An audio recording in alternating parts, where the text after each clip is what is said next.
नमस्कार दोस्तों, कैसे हैं आप सब लोग। बहुत दिनों तक वीडियो नहीं बनाई, आपसे मुख्तलिफ नहीं हुआ, आपसे मिला नहीं, उसके लिए क्षमा चाहता हूँ। मैं 10-15 दिन के लिए थोड़ा देश से बाहर था।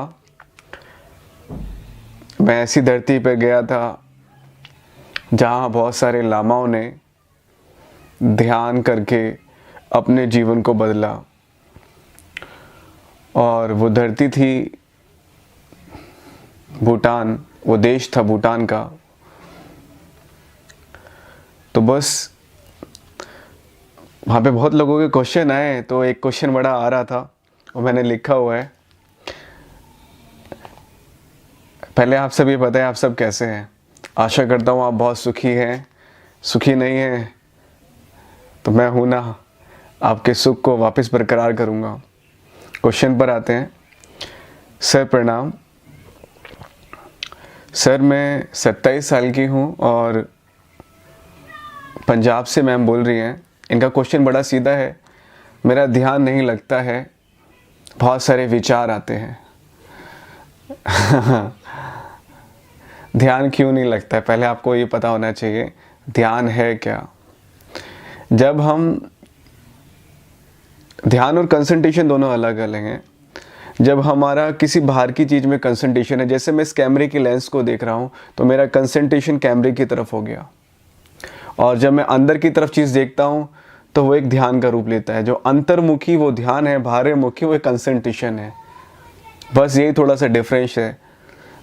और ध्यान करना it's not a big deal, बड़ी सिंपल है। देखो, आप पहले तो चीज़ रखिए, ध्यान रखिए कि हम ढूंढ क्या रहे हैं। हम सब लोग बाहर के सुख ढूंढ रहे हैं। अब कुछ लोग कहते हैं हमें नींद नहीं आती, कुछ लोग कहते हैं हमें डिप्रेशन है, और बहुत सारे प्रकार की बीमारियां गिनाते रहते हैं। वो सब कहाँ हो रही है? शरीर पे, बाहरी तल पर। और चिंतित कौन हो रहा है? हमारा अंदर अंतःकरण। तो बाहर के कारण जो बाहर पे जो प्रॉब्लम्स होती हैं, जो बाहर की जो उद्वेग होते हैं, वो उनका असर अंदर होता है, जिससे हम दुखी होते हैं। आत्मा दुखी नहीं होती है, उसका असर तो बहुत जाके पड़ता है, तो शरीर ही वो पीड़ा झेलता है। तो बच्चे देखिए, एक चीज़ बताऊंगा, मन क्यों नहीं लग रहा है? क्योंकि बाहर के विषयों में है। इसमें एक छोटी सी विधि है, श्वासों की विधि। पहले तो जब भी कोई व्यक्ति ध्यान करता है, उसका ना प्राणायाम बहुत अच्छा होना चाहिए। उसको श्वास गति अच्छी रहनी चाहिए, लंबी रहनी चाहिए, गहरी रहनी चाहिए। और जिन लोगों का प्राणायाम अच्छा है, आप बिलीव करेंगे, उन लोगों को ध्यान बड़ा आसानी से लग जाता है। नमस्कार दोस्तों, क्या आपको भी है कोई समस्या? क्या आपको चाहिए समाधान?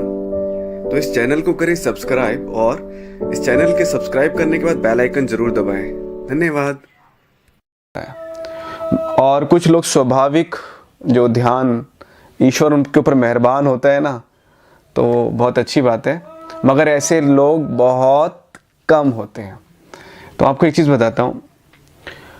जब आप लंबी गहरी सांस ली, बहुत लंबी, बहुत गहरी, जितना आपकी कैपेसिटी हो, मैं ये नहीं कहूँगा कि कुंटल भर लो अपने अंदर में।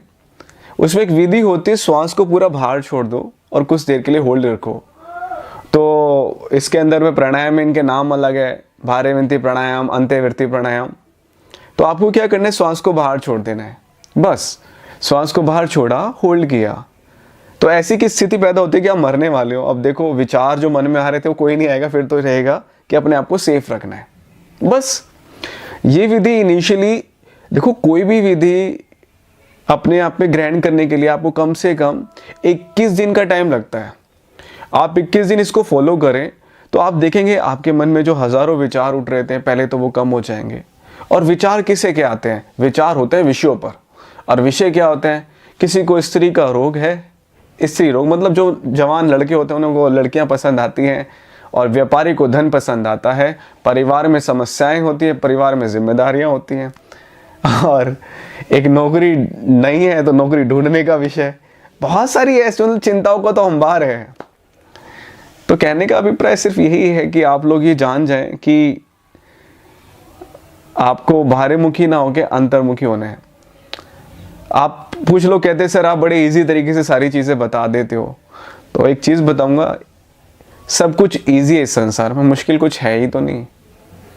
बस विचार सकारात्मक हो, विचार अमेजिंग हो, मतलब कुछ क्रिएटिव करने वाला, सब अच्छा अच्छा होने लगता है। और एक और बात, जब आप ध्यान करते हैं, जब आप अंतर्मुखी हो जाते हैं, तो आपके अंदर से जो चीज़ निकलती है ना, वो अमेजिंग, स्पेशल, प्रीशियस निकलती है। बस करके देखो ये विधि, और फिर धीरे धीरे आप अपनी श्वासों पर केंद्रित होने लगेंगे।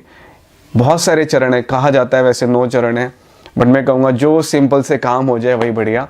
तो ये एक विधि है विचारों को रोकने की, कि श्वास को बाहर छोड़ो, होल्ड करो तब तक जब तक आपको दूसरी श्वास लेने की ज़रूरत ना महसूस होने लगे। बस इस विधि को करेंगे तो विचार कम हो जाएंगे। धीरे धीरे इसके बाद ये रोक देना है, सांस को लेना देने का छोड़ देना, कि रोकना है या छोड़ना है, हटा देना, नॉर्मल सांस लेना। और ध्यान इस एंगल पे, फर्स्ट ट्रायंगल, दूसरा, थर्ड ट्रायंगल। ये आनापान की विधि भी होती है, लेकिन ये सिंपल है। और नॉर्मल ब्रीदिंग आपको लेनी है, और आपके मन में जो हज़ारों विचार आ रहे हैं विषयों से संबंधित, वो नहीं आएंगे। प्रणाम।